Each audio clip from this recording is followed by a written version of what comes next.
semuanya, saya Wiwi, kembali lagi di segmen Bincang-Bincang Koop. Di episode spesial kali ini kami didukung oleh ITC Multifinance, mitra setia Anda yang membantu kami dalam pembiayaan peserta pemagang dan SSW untuk berangkat ke Jepang. Nah, kenapa episode kali ini spesial? Karena kita kedatangan CEO dan founder dari LPK Koop Indonesia, yaitu Bapak Ersen Tendean. Halo Pak. Halo. Apa kabarnya? Kabar baik. Wiwi, kabar baik. Kabar baik. Konnichiwa. Konnichiwa. Deg-degan, jujur, tapi kita harus tanya pertanyaan basic pertama. Pastinya nanya latar belakang sebelum didirikannya LPK Koop ini seperti apa ya Pak? Oke. Kita semua ketahui ya, Indonesia itu negara besar, negara yang kaya, terus hasil pertaniannya sangat banyak sebenarnya, tanda kutip, hasil lautnya sangat banyak, gitu. Tapi yang jadi pertanyaan, kenapa petani kita masih miskin? Ya. Hasil panen kita masih kalah kualitas dari negara tetangga seperti Vietnam. Nah, dasar dari itu kita coba berpikir waktu itu 2009-2010. Akhirnya kita simpulkan ada dua, menurut kami ya, ada dua poin utama. Yang pertama itu di rantai pasok, di mana dari harga petani ke penjual atau konsumen itu ada gap yang sangat jauh. Di petani harganya anjlok, tapi di pasar harganya lonjak. Contoh aja kayak cabai gitu ya. Setiap lebaran itu pasti nggak karuan harganya. Padahal di tingkat petani belum tentu semahal itu kan. Iya. Nah, tapi oke lah, itu bukan urusan kita. Karena kita bukan pemerintah, kita nggak punya kekuasaan di sana. Jadi kita nggak bisa ikutan di sana. Tapi ada faktor kedua yang cukup menarik, yaitu SDM, petaninya sendiri. Jadi harus kita akui petani kita itu nggak jujur. Ya. Contoh misalnya, ekspor vanili itu dicampur dengan paku. Ekspor kelapa sawit dicampur dengan batu, balok gitu. Bahkan ada sempat balok dulu kita pernah ekspor. Kita sendiri yang beli nih. Kita mau ekspor loh, kok ada batang kayu gitu kan, itu kan bikin berat kan jadinya. Tapi kan secara kualitas di reject dari sana. Itu jadi rahasia umum ya selama ini. Belum lagi cara penanaman, karena mau cari jalan pintas mereka pakai obat dan seterusnya. Akhirnya kan dari sisi kesehatan, apalagi kalau makanan kan kurang bagus.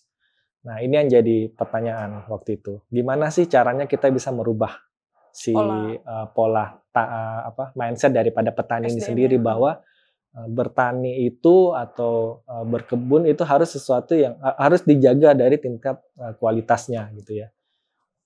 Nah akhirnya kita berpikir oke, harus ada pelatihan nih gitu kan.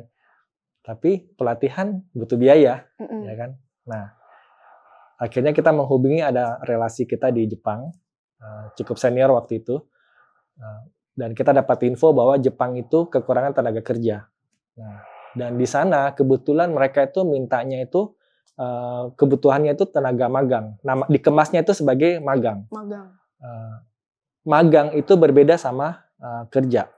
Kalau magang mereka benar-benar diajarin. Oh. Ya. Kalau kerja seperti Wiwi misalnya kerja di satu perusahaan, melamar perusahaan misalnya.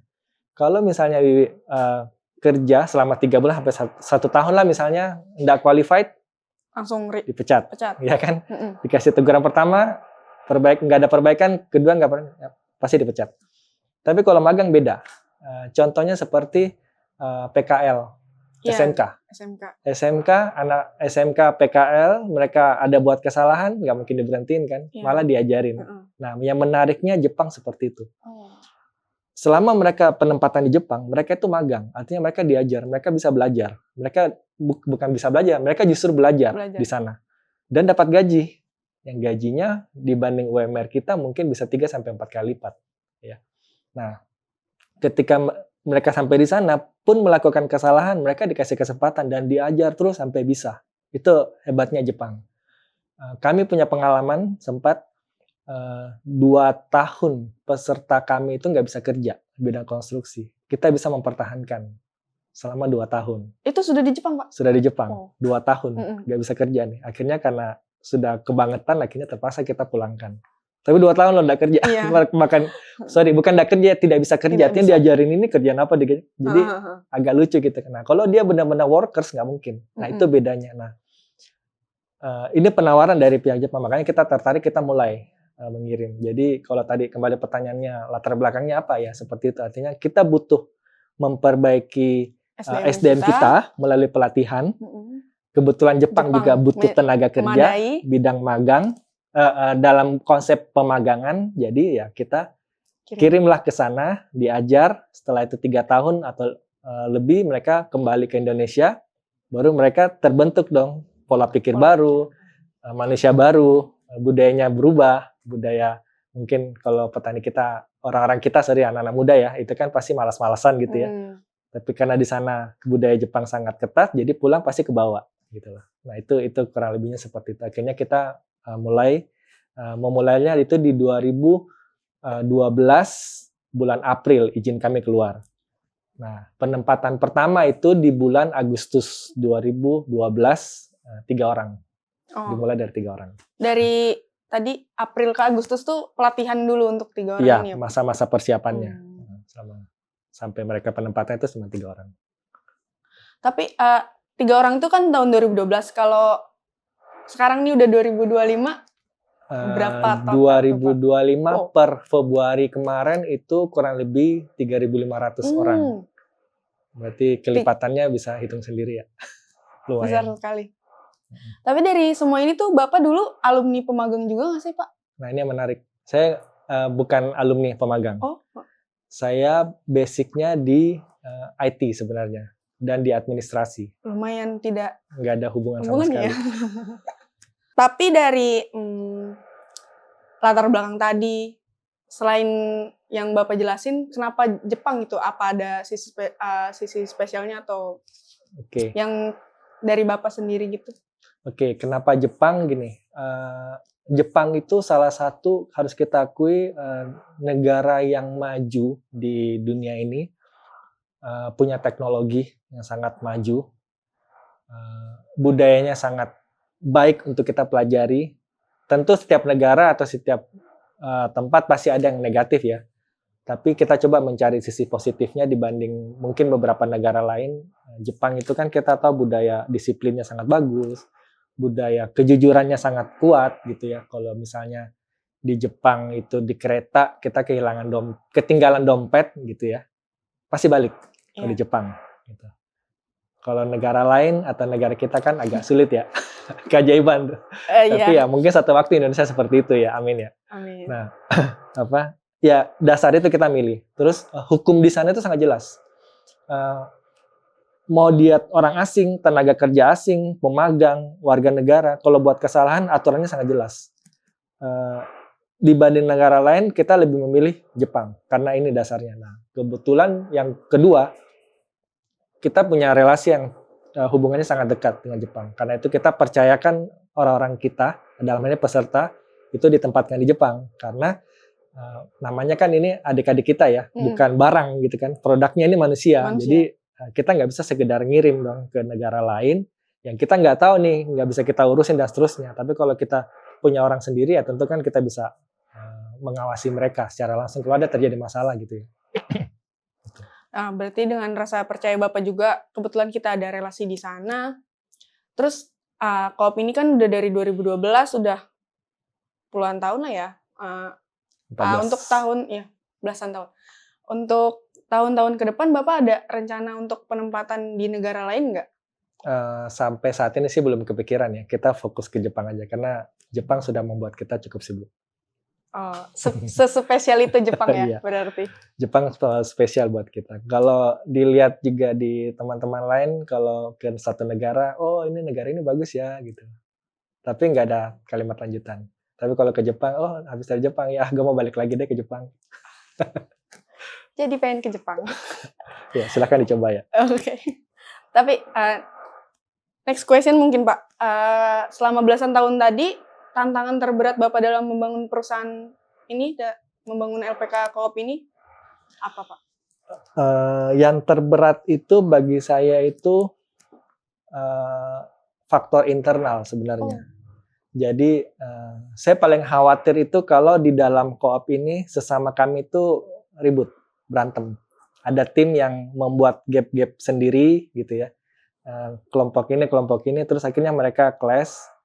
Ini yang membuat suasana kerja jadi nggak nyaman. Nah, saya sering sampaikan ke teman-teman. Jadi hal yang paling saya takutkan itu khawatirkan ya, bukan takutkan ya, khawatirkan di perusahaan kita ini untuk bisa berkembang dengan cepat itu adalah faktor internal.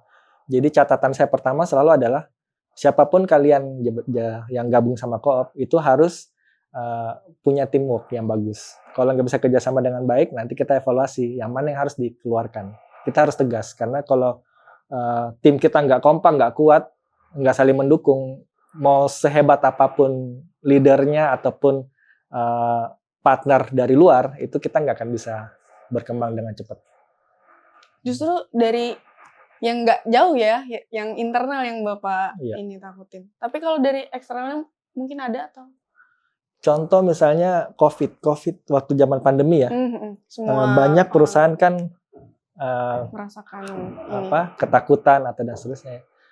Waktu zaman COVID justru ya pasti ya, kita harus akui kita khawatir ya karena border kan ditutup, nggak bisa berangkat ke Jepang. Tapi saya melihat ini masalah dunia kan, ya, siapapun ngalamin gitu. Ya sudah pasrah aja, tunggu aja waktunya, pasti akan lewat kok masanya. Tapi kalau faktor internal kan kita nggak tahu kapan berakhirnya. Iya, dan ya, kapan datangnya juga kapan kita nggak pernah tahu. Tapi kalau pandemi, ya sebelum datang kan udah kelihatan tuh. Atau misalnya ada krisis lah di negara tertentu. Oh ini bisa sampai nggak sih ke kita? Oh kita udah mempersiapkan diri.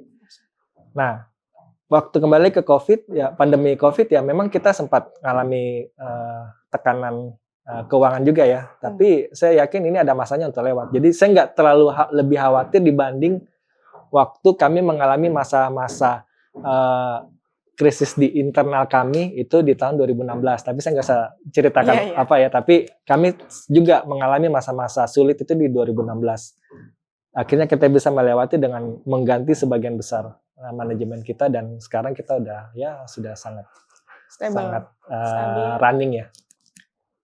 Tapi dari semua ini nih, prinsip dasar Bapak sendiri apa dalam mengembangkan APK Co-op? Prinsip dalam membangun perusahaan ini menurut saya itu adalah kepercayaan sebenarnya.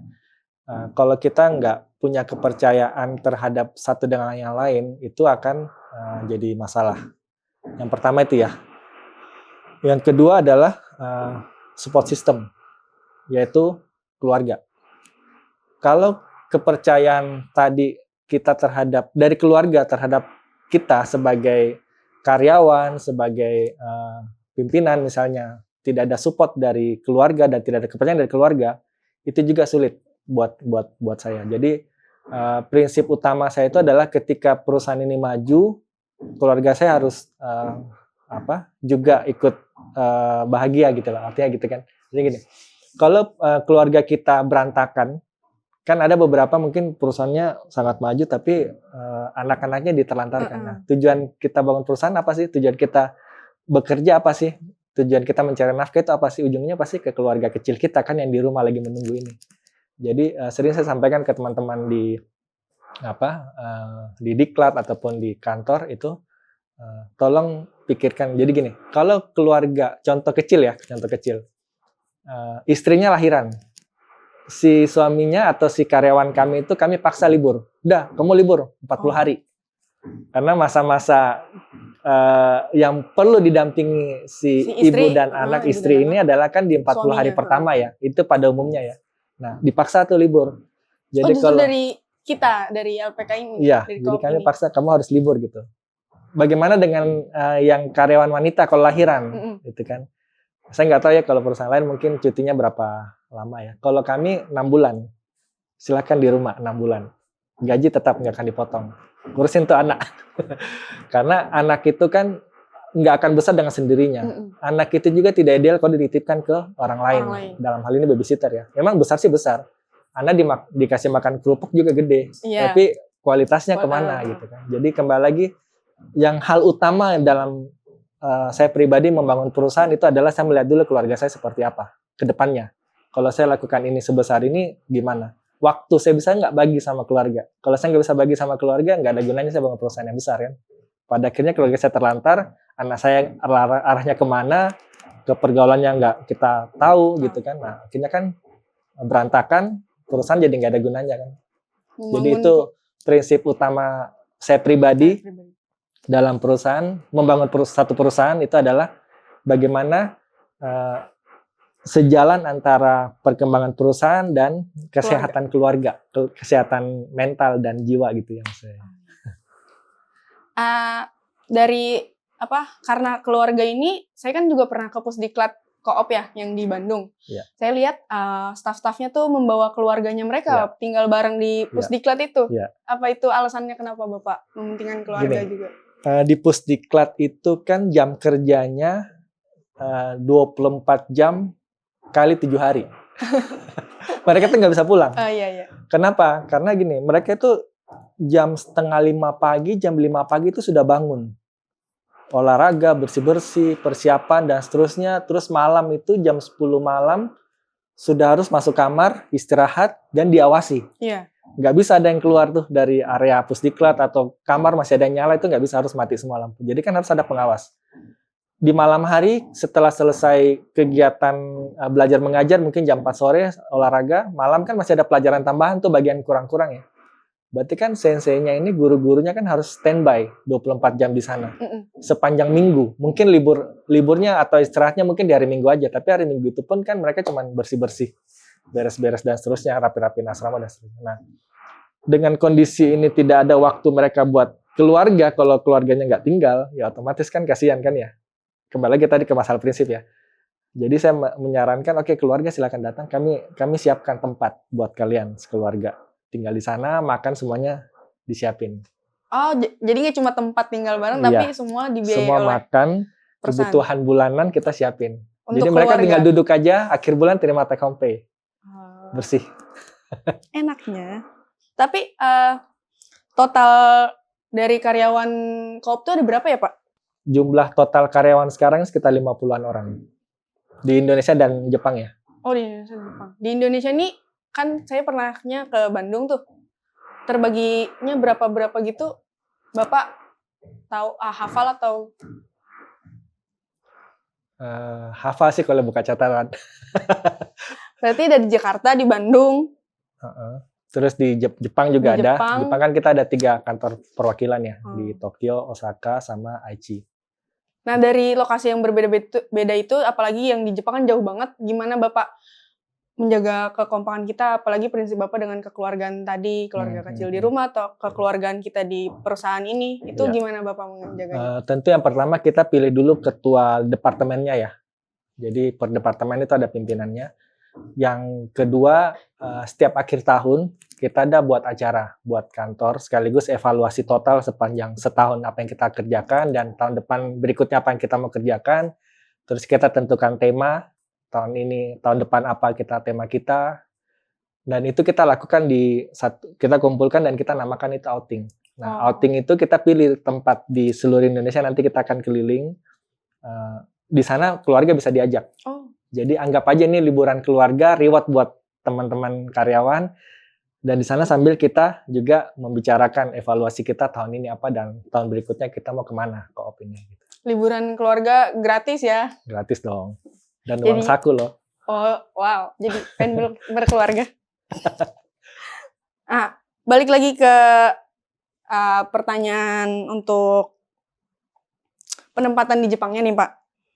Gimana sih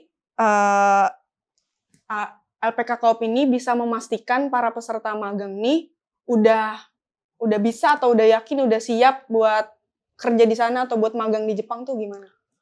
Ya, yang paling utama bagi kami itu adalah dapur kita untuk melahirkan calon peserta yang siap ditempatkan. Nah, dapur kita ini adalah training center, Diklat.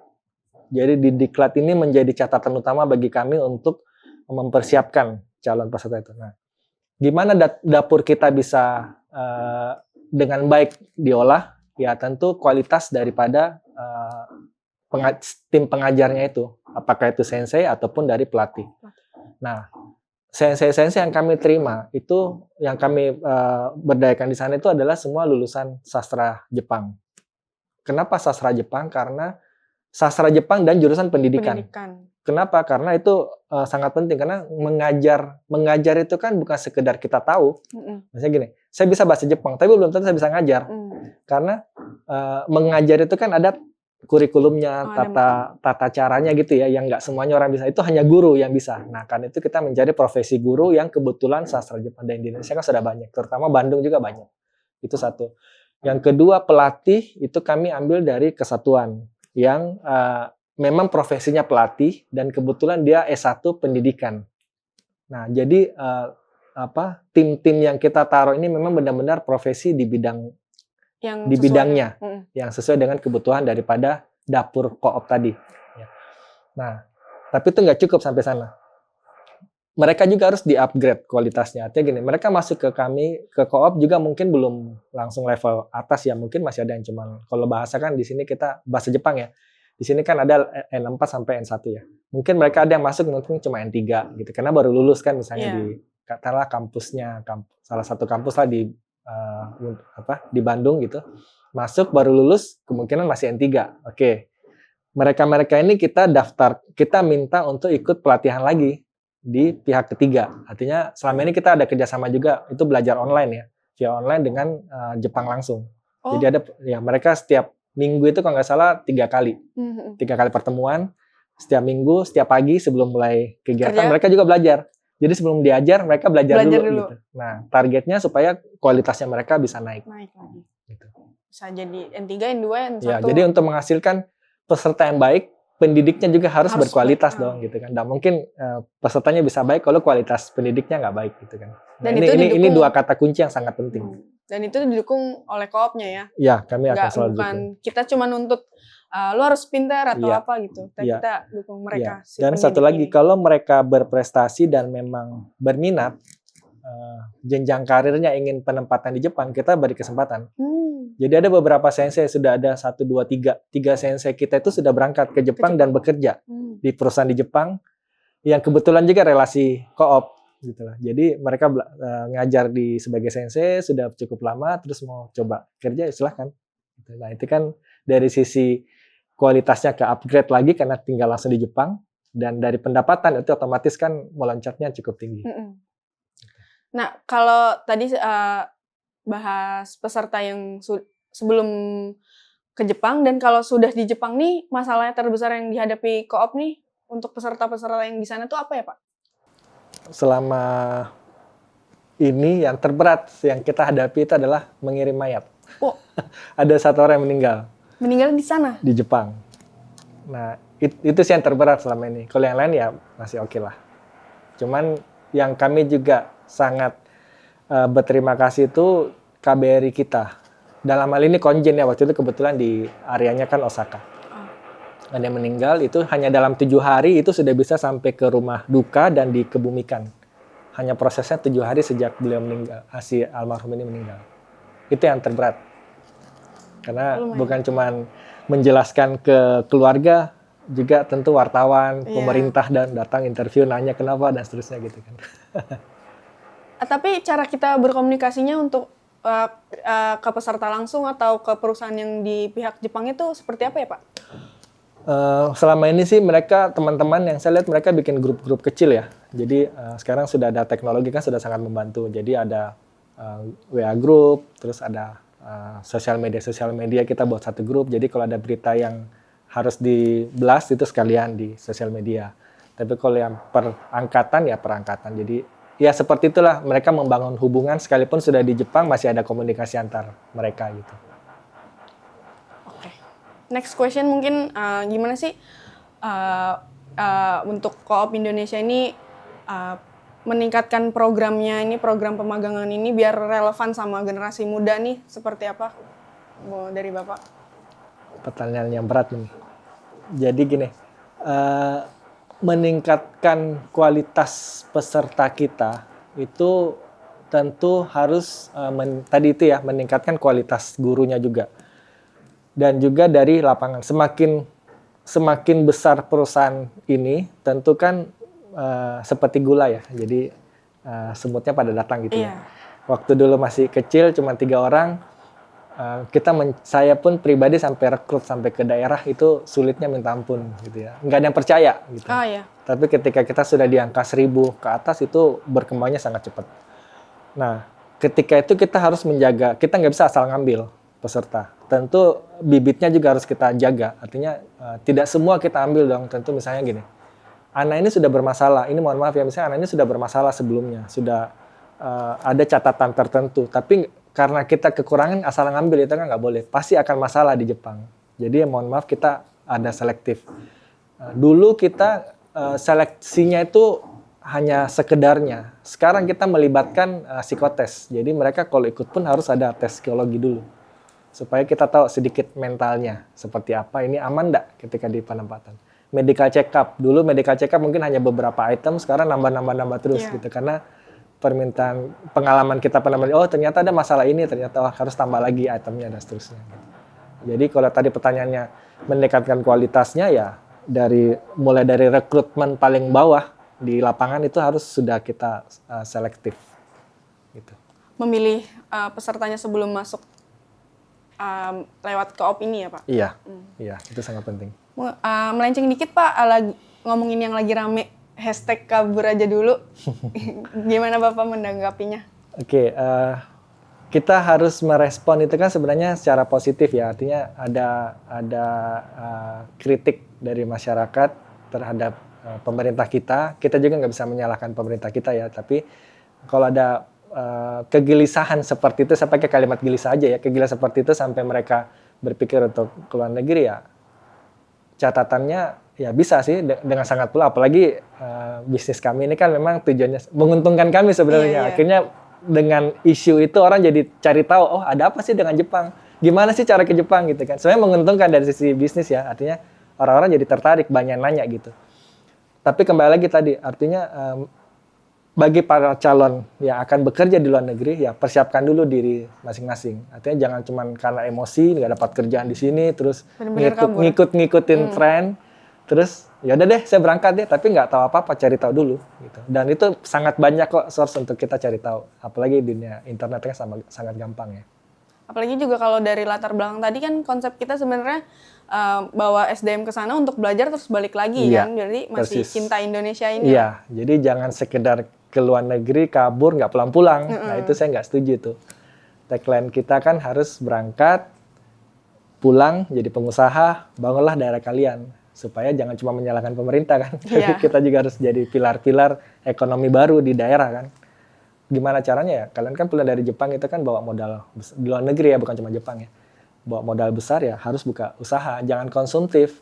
Rata-rata kan mohon maaf ya teman-teman PMI kita yang pulang ke Indonesia itu konsumtif, beli tanah, beli rumah, bangun rumah, beli tanah, beli mobil. Langsung habis. Menikah, habis. Ketika duit habis, berpikir lagi ke luar negeri. Kan berputar seperti itu kan nggak akan ada ujungnya ya. Tapi kalau mereka pulang, oke nggak apa-apa sih renovasi rumah gitu ya secukupnya. Mobil nantilah gitu kan. Buka dulu usaha. Begitu usaha udah jalan kan nggak perlu kemana-mana lagi kan. Tinggal kembangkan aja usaha baru bisa beli mobil. Ekonominya bisa berubah gitu kan. Ya kayak gitulah. Kalau harapan Bapak buat LPK Co-op apa Pak? Untuk tahun-tahun mendatang. Oke. Harapan saya terhadap Co-op ya tim kami ini teman-teman yang di lapangan dimanapun ya itu bisa selalu kompak.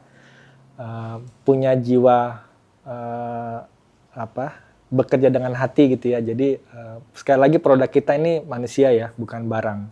Jadi kalau kita nggak bekerja dengan hati, kita asal kemas, hasilnya juga pasti akan beda. Tapi kalau kita dengan hati membantu mereka ya, bukan sekedar membentuk, tapi membantu mereka untuk bisa menjadi manusia lebih baik yang disiapkan untuk bisa berangkat ke Jepang. Nah itu jadi harapan saya, artinya saya pengen Co-op itu tidak sekedar kirim peserta magang ke luar negeri, tapi mengirim anak-anak ini yang benar-benar sudah siap dari sisi kualitas maupun mental. Gitu. Itu yang pertama. Yang kedua, Co-op harus selalu berkembang. Kita harus selalu mengejar untuk kita selalu menjadi yang terbaik. Kalau wajar aja ya, kita punya perusahaan, nggak mungkin kita cuma mau stuck di satu titik. Oh kita udah puas nih. Gitu. Kita harus selalu kejar menjadi yang terbaik. Kalau perlu menjadi yang nomor 1 gitu untuk dari bidang kita ya di Co-op ini. Jadi cuman menjadi nomor 1 itu kan tidak mudah dan pasti banyak tantangannya gitu ya. Nah yang penting itu tadi internal kami kuat, kita bisa saling mendukung, support system juga oke gitu ya. Nah, kita akan grow sampai yang terbaik dan kita bisa memberi dampak ke bangsa kita. Ngomongin untuk bangsa kita ini, menurut Bapak sebesar apa sih program pemagangan ini berkontribusi? Pasti efeknya besar ya. Tahun 2010 penduduk kita itu 240 juta. Itu bisa dilihat di Wikipedia ya. 10 tahun kemudian 2020 jumlah penduduk kita sudah 270. Berarti dalam 10 tahun itu meloncat 30 juta penduduk. 2024 ya, sebelum 2025 ini sekarang kita sudah 280 juta kalau nggak salah. Jadi dalam 4 tahun 10 juta lagi naik. Nah, masalahnya di mana? Kita artinya kan dengan seperti itu kan dinamakan bonus demografi ya. Jumlah pekerja angkatan kerja kita sangat tinggi gitu ya. Ini sebenarnya jadi keuntungan tapi juga jadi masalah kalau ini nggak dikelola dengan baik oleh negara ya. Artinya kalau lapangan kerja tidak dibuka, ini akan jadi gejolak sosial. Masalah perut kan, perut yang lapar. Mereka nggak ada kerjaan, keluarga di rumah nunggu gitu kan. Nah, ini jadi masalah sosial. Disitulah peran kita sebagai co-op ataupun teman-teman P3MI misalnya ataupun SOSO seperti co-op mengambil peran penting di sini. Kita bisa mengurangi secara signifikan untuk angka pengangguran ini. Dan berpotensi ketika mereka kembali tadi, kalau mereka jadi pengusaha akan menyerap lapangan kerja. Jadi kata kuncinya peran co-op terhadap berkontribusi terhadap bangsa ini sangat berpotensi besar. Artinya kita bisa mengurangi dari sisi angka pengangguran ini. Ketika angka pengangguran kita bisa turunin sangat tinggi, membantu dengan penempatan ke luar negeri ke Jepang dalam hal ini, itu kan otomatis akan memberi peluang membuka lapangan kerja. Dan ini pasti akan pengaruh untuk Indonesia ke depannya. Dalam sekali. Dari semua itu Pak, yang Bapak pengen orang lain nih lihat LPK Co-op nih seperti apa di kemudian harinya tuh? Kalau kita melihat, mendengar nama Apple, orang kan tahu, oh ini teknologi nih, telepon pintar yang salah satu yang terbaik kalau di Indonesia, nggak berani bilang yang terbaik ya, karena saya nggak ada endorsement dari Apple ya. Belum masuk? Apakah akan masuk? Kemudian Yamaha misalnya, atau Toyota, orang tahu ini perusahaan otomotif gitu ya. Nah, Co-op ini apa gitu kan. Nah, saya pengennya pribadi ya, orang melihat Co-op ini sebagai tempat di mana mereka yang ketika gabung dengan Co-op, mungkin belum jadi apa-apa, ketika keluar dari Co-op atau menyelesaikan kegiatan di Co-op atau pasca pemagangan, itu menjadi orang hebat. Orang hebat dalam hal apa? Mereka bisa membuka lapangan kerja, mereka bisa menjadi inspirasi buat keluarganya, buat lingkungannya, pulang ke kampung mereka bisa membangun sesuatu dan berkontribusi bagi daerah mereka. Nah, kita nggak pernah tahu nih, ada satu sekolah di Menteng ngajar murid banyak, ternyata salah satunya bisa jadi presiden Amerika Serikat, ya kan? Iya. Masih ingat kan namanya? Kita nggak pernah tahu siapa yang kita didik nih di Co-op. Satu waktu dia jadi apa? Apakah jadi Perdana Menteri Inggris? Kita nggak tahu kan? Atau jadi orang hebat di Indonesia? Kita nggak tahu. Tapi setidaknya mereka yang nanti satu waktu jadi orang hebat ini, ada sejarah Co-op di dalam diri mereka. Perjalanan mereka. Iya. Nah, Co-op jadi bagian dari perjalanan mereka. Benar-benar. Mungkin itu aja pertanyaan terakhir tadi Pak. Terima kasih buat waktunya udah nyempetin ke kanalnya sendiri di segmen Bincang-Bincang Co-op. Terima kasih juga untuk ITC Multifinance Mitra Setia Anda. Dan terima kasih juga untuk Minasang yang udah nonton. Jangan lupa like, comment, and subscribe. Jane!